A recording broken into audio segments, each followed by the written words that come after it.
No caminho, Cristo se revela.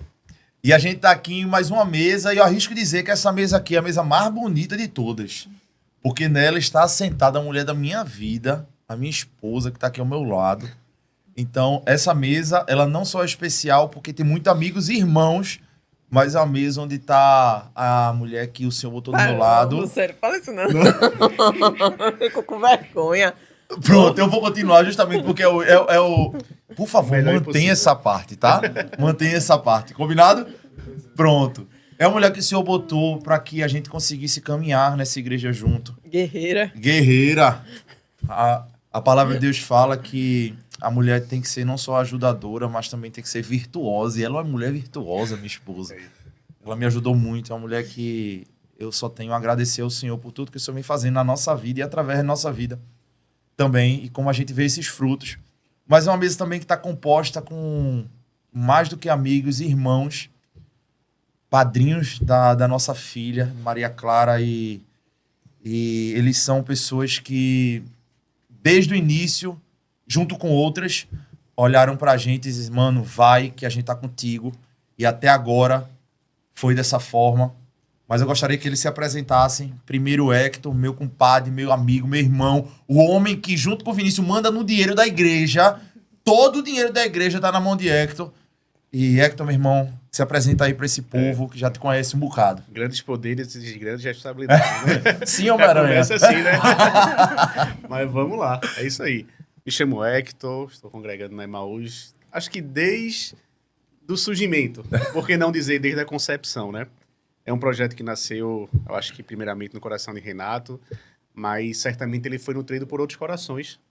E nós fazemos parte desse projeto, da concepção dele. Hoje, nossa família está integralmente envolvida, pertencente, faz parte dessa missão. E eu gosto de dizer que feliz é daquele que tem uma comunidade para congregar, para cuidar e ser cuidado. Eu acho que isso é um pouco da nossa história com a Missão Emaús. Hector é o cara que eu sempre tenho que ligar pra... Se for fazer alguma coisa, é obrigado a ligar pra Hector. Porque se eu não ligar pra Hector, o negócio não anda. Porque primeiro que é o homem que é 100% da economia. Não vai fazer ou vai fazer, e a gente é obediente por isso. Mas também é um cara que tem uma visão de reino muito diferenciada, e a gente louva a Deus pela vida dele. Mas junto dele, essa mulher zelosa, que sempre aqui acalma quando a gente tá aperreado, que fala, calma, que a gente vai resolver, Rena. E é uma pessoa que a gente vive um na casa do outro. E a gente viu milagres acontecendo na vida dos dois. Priscila, uma pessoa muito especial, não só para a vida da minha casa, mas também da nossa igreja. Pri, se apresenta aí para esse povo. Então, como a Reina disse, né? Meu nome é Priscila, sou casada com Hector. E estamos aqui agora à espera de Bia, né? Que estará em breve também fazendo parte dessa família Emaús. E estamos juntos desde a concepção, né? Emaús. Desde aquelas conversas anteriores, desde quando Reina e Thay iam lá em casa e a gente estava sonhando ainda. E no lugar, como era que ia ser, o que era que ia ser, enfim. E hoje a gente pode dizer que a gente está aqui realizando sonhos, né? Projetos que a gente nem imaginava, mas que Deus fez infinitamente mais, né? Amém. Eu, depois de receber o convite do nosso bispo Dom Fred, para que a gente, junto com outras pessoas, outras cabeças, não existe projeto nenhum de Deus que é feito no singular. Não se vive cristianismo no singular, cristianismo é no plural. E eu lembro que quando o bispo conversou com a gente, junto com outros líderes da Igreja Episcopal, eu fui até minha esposa, lógico, e ela falou, vai. Eu lembro que um grupo de pessoas se juntou, que a gente chama de equipe base, e a gente sonhou junto, há muitas cabeças, e Hector e Priscila foram uma das primeiras pessoas que a gente ligou, fez, e aí? E ele falou, mano, a gente tá junto. E junto com o pastor Jonas, Manuque Clare, Dani e Alexandre, Lino e Stephanie, foram as pessoas que capitanearam esse início. E a gente louva a Deus por esse tempo. Mas eu gostaria também que a pessoa que me sustenta todo dia, que escuta os meus desabafos, a pessoa que realmente me sustenta, junto com o Senhor, primeiro o Senhor, depois ela, minha esposa, pudesse se apresentar para vocês, a ministra consorte da Missão Emaús. Vai, meu amor. Então, meu nome é Tainá, sou esposa, né, do ministro Renato. Estou na Emaús desde antes de existir, antes do Haja Luz, eu estava lá. Eu congrego... não congrego, não. Congrega. Eu sou do Ministério de Mídia, mas conheço um pouquinho de tudo, né? Eu até arrisco dizer que eu conheço onde tem os mínimos detalhes da Emaús, desde o seminário até hoje, né? Eu sei onde é que guarda o pano de chão, eu sei onde é que guarda o cafezinho, eu sei de tudo naquela igreja. E sou, assim, bem feliz, bem contente em Cristo por fazer parte dessa história, né? Por fazer parte de cada história também que foi dita aqui, né? Eu nos bastidores ali ouvindo, cada pessoa contando a sua história. Eu estava lembrando da minha percepção da história, né, sobre aquilo. E que massa, sabe? Que massa que eu pude ver Elis, por exemplo, com a sua família evoluindo ali na igreja. Que massa que eu pude ver João e os filhos dele brincando, louvando no meio do culto ali, felizes. Que massa que eu pude ver Lino e Stephanie no meio do casamento, no meio da inauguração, ali também junto. E é isso. Amém. A palavra fala que a mulher sábia edifica o seu lar, né? E Às vezes dá uma surtada, mas... Tainá, eu não podia deixar isso aqui estar registrado nunca. Porque às vezes existem mulheres de líderes que, de uma forma ou de outra, querem participar do ministério, né? E Tainá nunca foi uma pessoa de querer estar à frente de nada. Ao contrário, ela sempre foi do bastidor. Inclusive, eu tô aqui, obrigada, viu? E é impressionante como ela tem um zelo pela casa do Senhor também, né? É o dia a dia, quando Deus me traz as ideias no meio da madrugada, que eu dou uma catucada nela, assim, meu amor, a gente tem que fazer isso. E ela fala, tá doido, vai dormir. E o Senhor traz esses insights, e a gente sabe que é de Deus. E ela é a primeira a botar a mão na massa e também puxar a orelha quando tem que puxar. E a gente louva a Deus pelo que o Senhor vem fazendo na nossa casa, também através da missão, né? A missão hoje faz parte da nossa vida. Ela não é a nossa vida, mas faz parte da nossa vida. E a gente louva a Deus por isso. E quantas histórias, meus irmãos, a gente não tem juntos, desde antes de Missão Emaús, quantas conversas, como o Senhor nos uniu como um propósito. E eu tenho certeza que se tivesse 3 horas aqui, a gente estaria contando história. Mas eu gostaria de escutar de tu, Pri, primeiro. Que história mais marca a Missão Emaús para tu? Então, escutando aqui as histórias das outras pessoas também, né? A gente converge tudo para o mesmo sentimento, né? Mas, assim, falando em fatos mesmo, uma história que muito me marcou realmente foi o primeiro culto da Emaús no seminário. E não só o primeiro culto, mas o dia anterior ao culto, em que a gente teve a missão, né, de fazer de um auditório uma igreja. E a gente, muito zeloso, como sempre, que sempre gosta de tudo muito arrumadinho, muito coisinha, ajeitadinho. Eu lembro que Rena disse, a gente tem que organizar o seminário. E a gente só pode organizar um dia antes. Porque durante a semana tem aula, o culto vai ser no domingo, e a gente tem que ir lá no sábado de tarde. E eu lembro que foi muito engraçado, porque cada um saiu pegando o que tinha em casa de toalha, enfeite de flor, espelho. Jéssica apareceu com uma cruz, monta-cruz, ventilador. E aí, no fim das contas... Cafeteira tá lá até hoje, a minha cafeteira. Vamos falar sobre isso. Uma mesa, a Tainá trouxe a mesa da casa dela, a mesa lateral. E daqui a pouco eu lembro que quando a gente tava saindo de casa, que tu ainda fez. Tu tem um tapete lá no quarto que combina, vamos botar o tapete. Eu disse, pega o tapete. Então, assim, foi aquela loucura, mas uma loucura gostosa, que fez a gente se sentir em casa, né? Que, assim, aquela organização. E quando foi no outro dia no culto...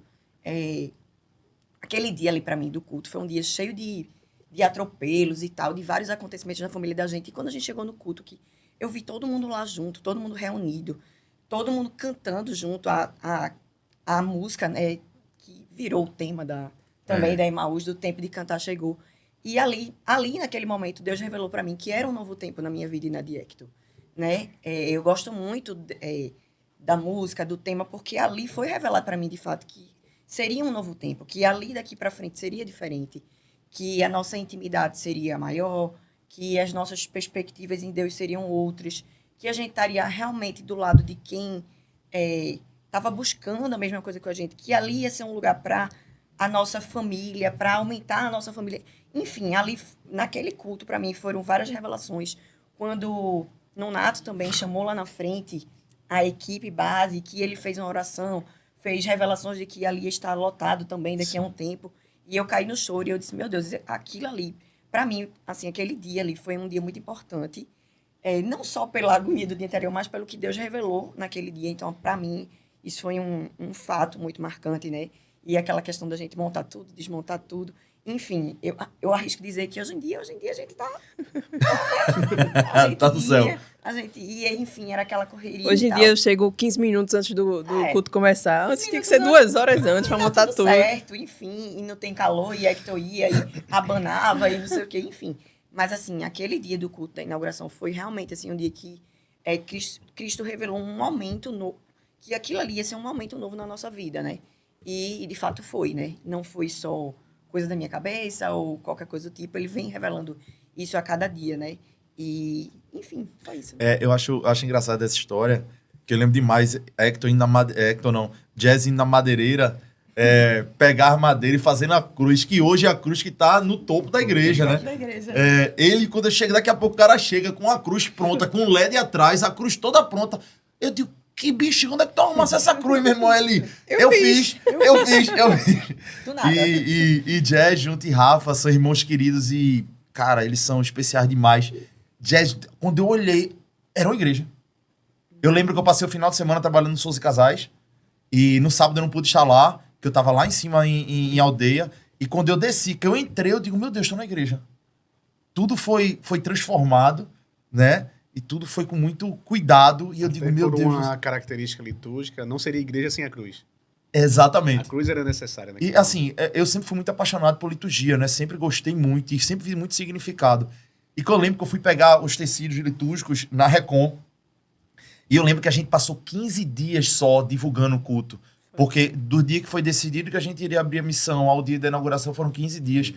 E quando a gente olhou aquele seminário com 250 pessoas entupido, a gente não tá entendendo nada do que tá acontecendo. E realmente foi um dia muito marcante. Mas, Hector, conta aí um pouco uma história marcante tua da nossa igreja. Interessante, né? Nós não nos falamos antes sobre esse fato, mas eu lembro de 2 episódios que remetem basicamente aos mesmos eventos da qual a Priscila falou. O primeiro deles, talvez não tenha sido um dia antes, mas uma semana antes. Eu lembro que nós nos reunimos, não lembro bem aonde, mas nos reunimos para fazer uma reunião de preparação do primeiro culto.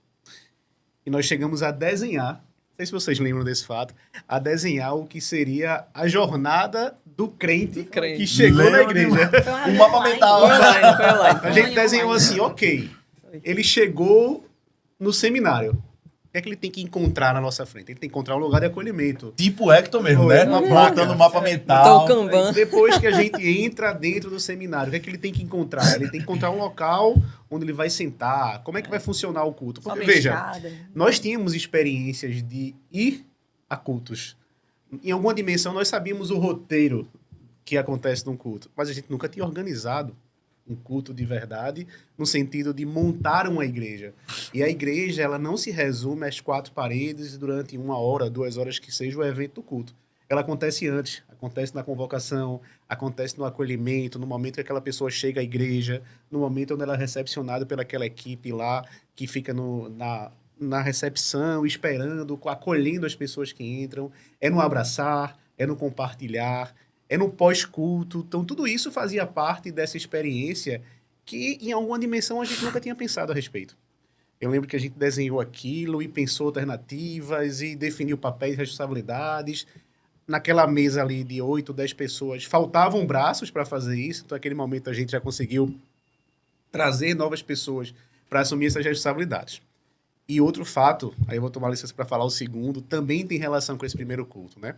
O primeiro culto foi um culto muito impactante para a gente. Saiu de um sonho para uma materialização daquilo ali. Mas eu lembro bem que, por ser um culto inaugural, é muito comum que outros bispos e outros presbíteros estejam lá dentro prestigiando. Faz parte, até por uma questão de, talvez de convenção, ou talvez de proformes da nossa comunidade.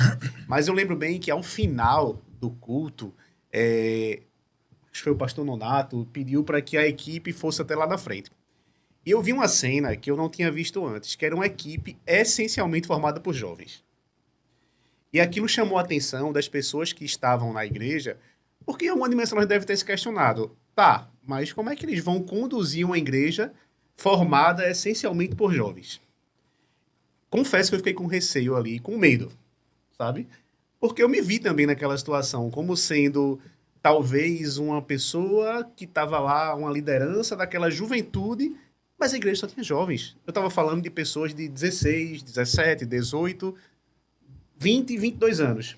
Pessoas que estavam ainda dentro de uma caminhada de amadurecimento pessoal e tendo que conduzir um projeto dessa magnitude. Mas é aquilo que fala, né? Deus não dá a nós um fardo da qual a gente não pode carregar. Ele não coloca um projeto na nossa mão que ele não saiba que esse projeto tem a mão dele e que a gente sabe que vai dar certo. Naquele mesmo momento, o Nonato trouxe uma palavra profética ali, dizendo que aquilo ali seria, em pouco tempo, nós não estaríamos ali e em pouco tempo aquele espaço não caberia.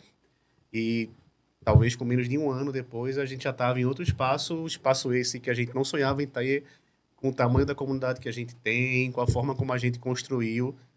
Eu não vejo outra coisa a não ser Deus nesse momento. Eu não vejo outra coisa a não ser a mão de Deus conduzindo cada passo. Por mais brilhante que fossem as cabeças que estavam ali, por mais experientes que fôssemos nós, melhor que fossem os nossos desejos e sonhos, se não fosse conduzido da forma que foi, não estaria como está hoje. E a palavra de Deus, quem estuda um pouco mais, entende um pouco mais de teologia, a gente fala na teologia que o Senhor se revelou progressivamente ao longo da história, né? E a gente só consegue ver Deus numa plenitude quando a gente olha a história. Né? A gente só consegue entender Deus na nossa vida quando a gente olha o início da nossa vida até os dias de hoje. Jeremias fala, desde o ventre da tua mãe eu te escolhi profeta. Os salmos dizem que desde que tu era uma substância informe, né? E o Senhor tem um plano do início de um acúmulo de experiências até o que Ele quer fazer nós, através da experiência que Ele nos deu, mesmo antes de conhecermos a Cristo. E Hector falou algo muito marcante, e Mateus, que está aí por trás das câmeras, pode botar até como chamada desse episódio aqui, isso que eu vou falar. Foi nesse primeiro culto que um líder da nossa igreja, da igreja episcopal, olhou para mim e fez assim, bicho, lindo, mas você sabe que uma igreja de jovem não se sustenta, né? Eu lembro que, tomado pelo Senhor, eu disse para ele assim, irmão, ainda bem que quem sustenta a igreja não são os jovens, é o Senhor. E a gente pôde ver isso de forma palpável, sabe? Desde o início da nossa missão, a gente não sabe de onde é que tá vindo os recursos. Perfeito. Né?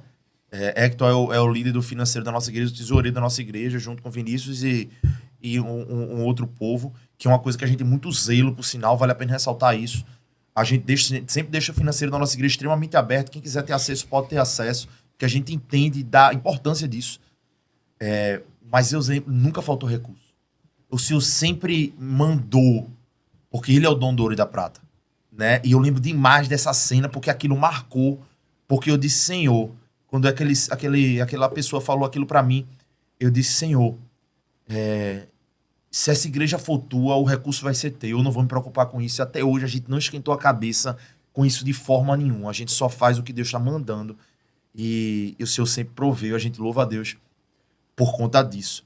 Mas, amor da minha vida, conte aí uma história que marcou você nessa nossa igreja, que você, sim, também tá desde dos choros, das lágrimas, dos vídeos gravados e das conversas, entendendo em Deus se era isso que o Senhor queria para nossa família.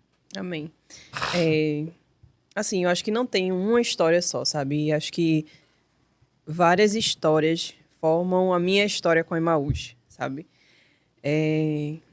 Assim, desde o seminário, eu acho que uma das coisas que me marcou muito foi apresentar a minha filha, né, na igreja. A igreja estava lotada, todo mundo ali. Eu entendia que tinha parte de uma história também conosco. E aí, quando a gente apresenta a Maria Clara, que já foi a primeira criança do Kids, né? Ela já nasceu na Emaús, então foi muito lindo de ver aquilo também, sabe? E todo o processo de construção mesmo. Eu acho que a minha casa é uma extensão da Emaús, né? Então, tudo que acontecia lá, meio que eu sabia, ou meio que... Nosso terraço ainda tem um monte de coisa mal lá. Exatamente. E aí, quando o Renato chegava, poxa, acabou o dinheiro da reforma, a gente não sabe mais o que fazer. E no outro dia chegava caminhão de material lá, e fulaninho mandou, e proveu e tudo mais. E aí continuava a obra. Então, viver isso foi muito intenso também, sabe? E a história das pessoas mesmo, sabe? De compartilhar alegrias, vivências que as pessoas estão passando ali.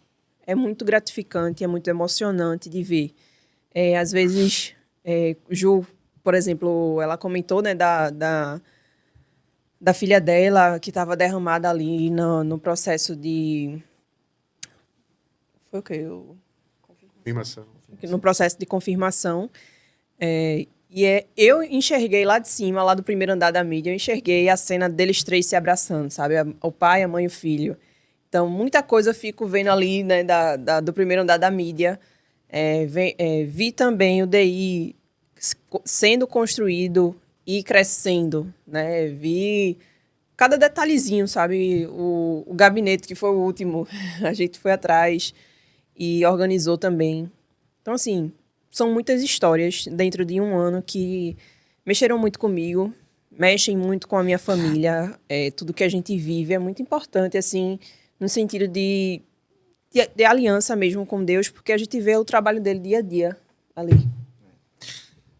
Passando para a última pergunta, para a gente poder encerrar esse bloco, e no final gostaria até de deixar algumas coisas registradas de agradecimento a algumas pessoas nesse processo inicial. Mas, Hector, diz para mim o que é que tu acha que caracteriza a nossa igreja. Tentar fugir do lugar comum, né? Pessoas falam muito de acolhimento, mas de fato, acolhimento é muito do nosso DNA.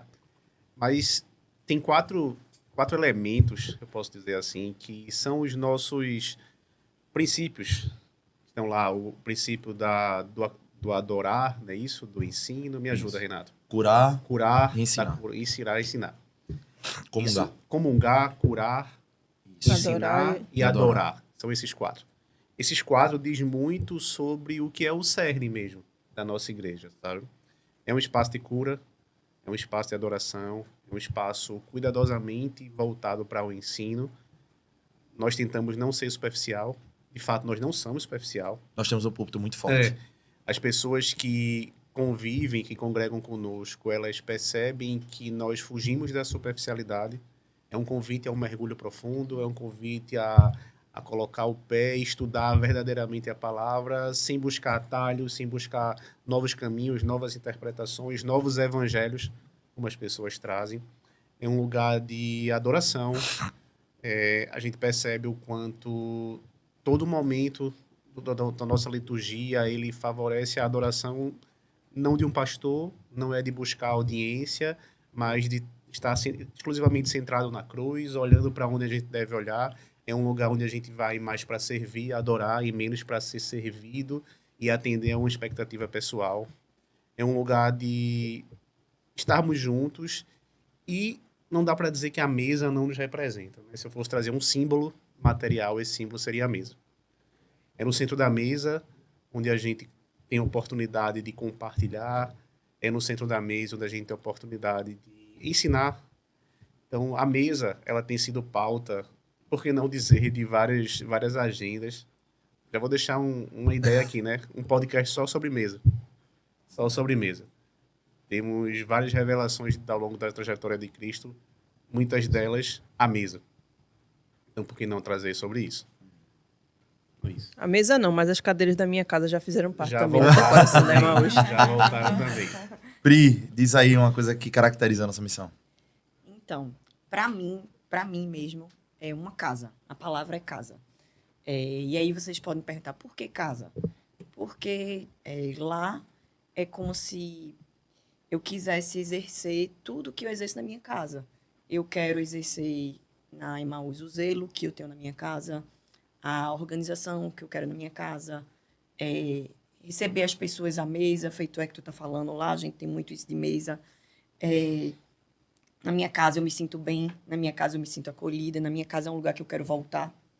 na minha casa é um lugar que eu sei que eu posso voltar. Então, na Emaús, a gente sabe que se a gente se desviar, a gente pode voltar e as pessoas estão lá para nos acolher. Então, assim, é um lugar que o zelo é igual ao da minha casa. Então, por que não é a minha casa? É a minha casa também, né? É a casa de Deus, mas é a minha casa. É a casa que Ele tem para a gente, né? E aí, eu fico até... Porque eu estava até pensando aqui, quando você fez a pergunta, eu fiz essa questão. Dia desse, Renato fez, a gente estava lá um dia de sábado, Renato fez, Pri, vê se organiza aí o gabinete. Eu fiz, mesmo, tá muito agoniante. Vamos organizar esse gabinete. E assim, são coisas que a gente faz na nossa casa. A gente arruma um ambiente, arruma um espaço, a gente quer chamar mulheres, a gente quer servir pessoas. Então, assim, e é aquele lugar que a gente se sente bem, né? A nossa casa, né? Um lar. Então, eu acho que a Emaús, ele é também um lar que Deus deu pra gente e que está dando a oportunidade de a gente oferecer para outras pessoas, né? Para que elas se cheguem, né? E estejam conosco como família, né? Amém. E tu, Thay? Fala aí. O que é que marca, qual é a característica da nossa igreja? Acho que a maior característica é que a gente se permite, sabe? A gente se permite viver o que Deus tem colocado no nosso coração. Claro que não ultrapassando o que a episcopal ela pensa, né? O que ela prega, o que ela tem no cânon. Mas acho que existe ali uma liberdade no espírito, sabe? De desenvolver mesmo coisas, desenvolver projetos, desenvolver o que Deus tem colocado no nosso coração. Acho que a gente se coloca muito disponível para isso também. E através disso, Deus tem feito várias bênçãos. Amém. Esse episódio, esse bloco que a gente está fazendo, é um bloco que representa a equipe base da nossa igreja. A equipe que idealizou, aliás, que o Senhor botou no coração dessa equipe de iniciar. E a gente tem que louvar a Deus pela vida deles. Manuque Clare, Dani e Alexandre, Lino e Stefano estiveram aqui conosco, entre outras tantas pessoas que foram importantes. Mas eu gostaria de ressaltar aqui, deixar aqui registrado, porque isso aqui vai ficar marcado para a posteridade. Isso aí vai ficar guardado, vai ser um registro. Ao nosso querido Dom Paulo Garcia, bispo, arcebispo da nossa igreja, um homem pelo qual eu conheci a Cristo através do ministério dele. Dom Fred, que eu lembro demais, numa primeira conversa que eu tive com ele, segunda ou terceira conversa que eu tive com ele, ele olhou para mim e disse assim: meu filho, eu vejo Deus nisso, vá que eu tô com você. E a gente louva a Deus pela obediência daquele homem. E hoje, eu lembro demais, eu quero que a igreja de vocês seja uma referência, seja um modelo do meu episcopado. E eu louvo a Deus pela vida dele. E não posso deixar nunca de registrar aqui o meu pastor, meu amigo, meu irmão, Dom Ivan, que ele foi o cara que enxugou muitas lágrimas nesse processo. O cara que, na hora da dificuldade, olhou para mim e fez: mano, vai, eu tô contigo, a gente vai fazer esse negócio, é de Deus. Também o pai de Caleb, que esteve aqui conosco, Dom Adonias, bispo também na nossa igreja, um homem que confiou a ele, confiou a nossa igreja, o filho dele, para desenvolver o ministério que o Senhor pôs no coração dele. E hoje ele caminha conosco, líder da nossa juventude. E a palavra de Deus fala que eu não gosto muito desse hoje, na realidade o mundo está muito usando de forma muito errada essa ideia de honra, né? Honra, essa palavra honra está muito deturpada, mas a quem honra, honra, a palavra fala isso, e a gente tem que exaltar o nome dessas pessoas no Senhor, né? Glorificar o nome do Senhor por elas, pela obediência delas, em estar proporcionando uma casa, um lugar de compartilhamento, um lugar de acolhimento, porque se não fosse o sim das lideranças que nos protegem e que nos guiam, dificilmente a gente estaria sentado nessa mesa hoje.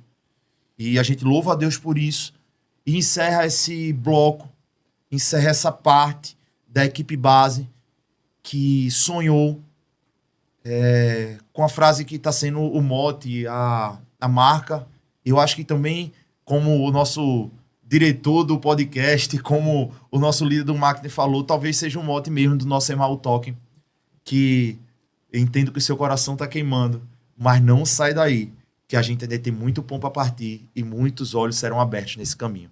Que Deus te abençoe e até já.